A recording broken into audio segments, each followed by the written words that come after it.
రవ్వాస్ kitchen. అందరూ ఎలా ఉన్నారండి? బాగున్నారు కదండి? మీ అందరి దయవల్ల, భగవంతుడి దయవల్ల నేను బాగున్నానండి. మరి నేను ఈరోజు చేసేది రవ్వ లడ్డు చేస్తున్నానండి.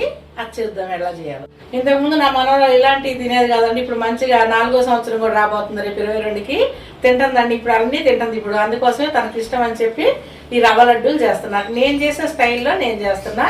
మీరు ఎలా చేస్తారా ఇది చూసిన తర్వాత మీరు చేసే కూడా కామెంట్లు పెట్టి.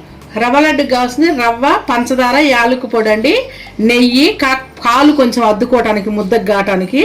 కాకపోతే నేను కొంచెం జీడిపప్పు కూడా వేస్తున్నాను. మనం తింటాను కదా అని పలుకులుగా చేసి వేస్తాను. యాలకులు వేస్తున్నాను. అదేం రవ్వమ్మ? బొంబాయి రవ్వమ్మ. స్టవ్ వెలిగించుకుందామండి. స్టవ్ కొంచెం సిమ్లో పెట్టుకొని నెయ్యి పోసి రవ్వ వేయించుకుందాం. కొంచెం మనము నెయ్యి వేసాం కదండి, కొంచెం రవ్వ పోసేసుకుని వేయించుకుందాం.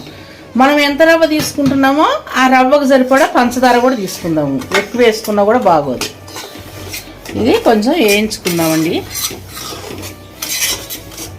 కొంచెం దోరగా ఎగితే చాలా బాగుంటుంది రవ్వ లడ్డు. రవ్వ వేగిందండి, బంద్ చేస్తున్నాను స్టవ్. ఈ 4 యాలకులు, ఈ జీడిపప్పు పలుకులుగా తిప్పుదాము. కొంచెము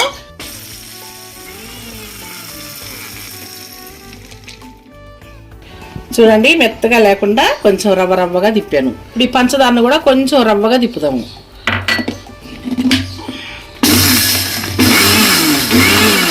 చాలు. ఈ మిశ్రమాన్ని ఇందులో పోసుకుందాం. ఇప్పుడు ఇది కలిసేలా కలుపుతున్నాము.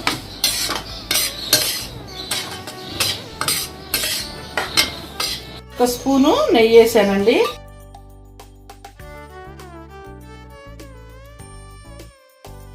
ఒక స్పూను పాలు అన్నానండి. చెయ్యి కూడా మనం పాలల్లో తడుపుకుంటూ ముద్ద చేసుకుందాము.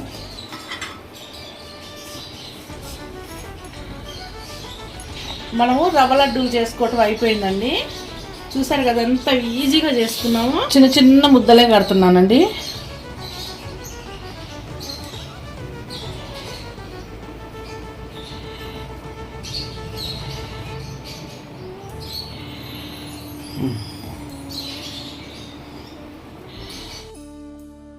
అన్నీ ఇలాగే మనం ఉండలు చేసుకోవాలి.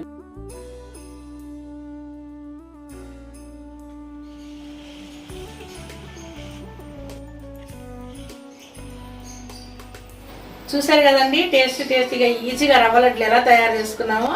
మన పిల్లలకి ప్రతిదీ బయట నుంచి లేకుండా మనకి ఈజీగా త్వరగా అయిపోయాయి. ఇలా రవ్వ లడ్డూలు, చిమ్మిరి నువ్వులతోటి చిన్నుండలు ఇలా ఎలా తేలిగ్గా అయిపోతాయండి. ఈజీగా మనం అవి చేసుకొని పిల్లలకు పెట్టుకుంటే వాళ్ళ ఆరోగ్యాలు మనం చాలా బాగుంటాయి. రవ్వ లడ్డూలు మీరు తయారు చేయండి మీ పిల్లల కోసం. మీరు కూడా టేస్ట్ చేయండి. మీకు నచ్చినట్టయితే లైక్ చేయండి, షేర్ చేయండి, సబ్స్క్రైబ్ చేయండి. మీరు మంచి కామెంట్లు పెడుతున్నారండి. మీ అందరికీ చాలా థ్యాంక్ యూ అండి.